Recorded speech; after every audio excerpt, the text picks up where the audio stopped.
তখন হয়তো ফুটবলটা বুঝতাম না, কিন্তু এইটুকু জানতাম একটা 10 নম্বর জার্সি পরা ছোট্ট ছেলে মাঠে দৌড়ে বেড়াচ্ছে। আর সে দৌড়ালে বুকে জাগতো এক অন্য আশা, আর মুখে জেগে উঠতো অনেকটা হাসি। সত্যিই এবার হয়তো থেমে যেতে হবে।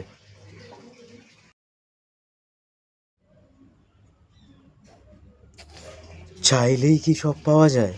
কিছু কিছু চাওয়া চাওয়াতেই হয়তো থেকে যায়। এবার হয়তো থেমে যেতে হবে।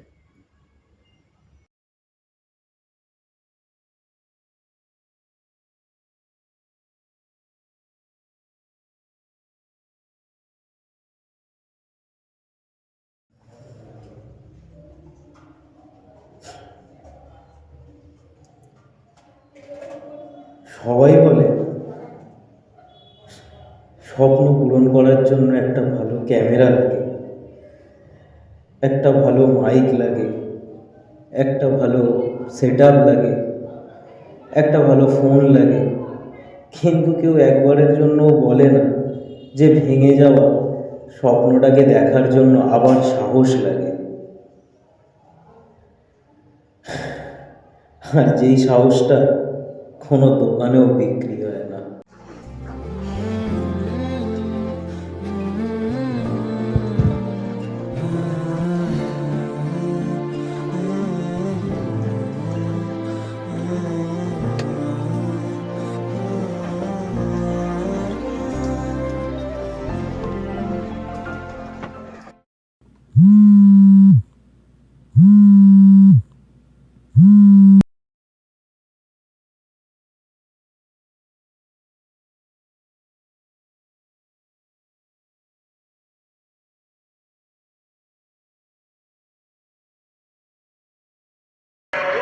জানি না আজকের ম্যাচের রেজাল্ট কী হবে, কিন্তু এইটুকু জানি তুমি আমার ভালোবাসা ছিলে, আছে আর থাকবে।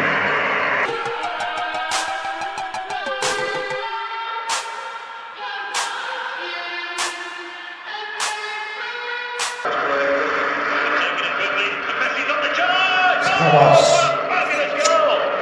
লিও, আবার প্রমাণ করে দিলে।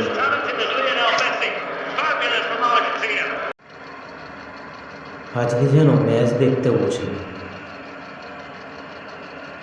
মনে হচ্ছে যেন নিজের ছোটবেলাটাকে আবার নতুন করে দেখতে বসেছি।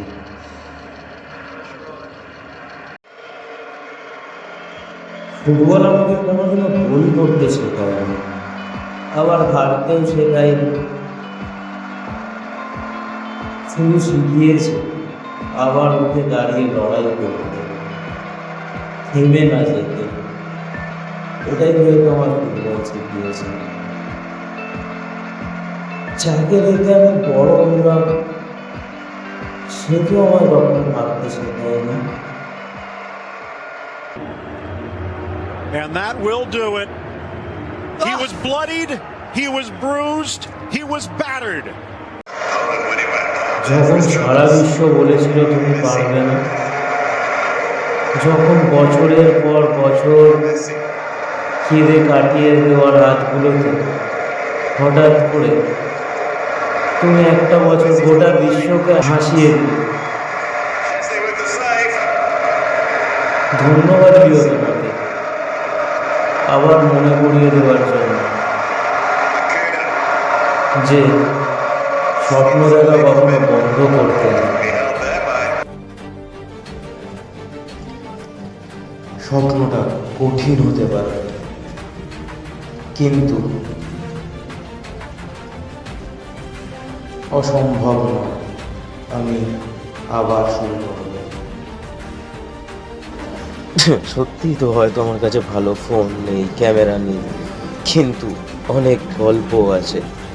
হয়তো এটা অনেকেই দেখবে না, স্কিপ করে দেবে, তবুও আমি করব, কারণ এটা থেমে যাওয়ার গল্প না, এটা আবার স্বপ্ন দেখার গল্প।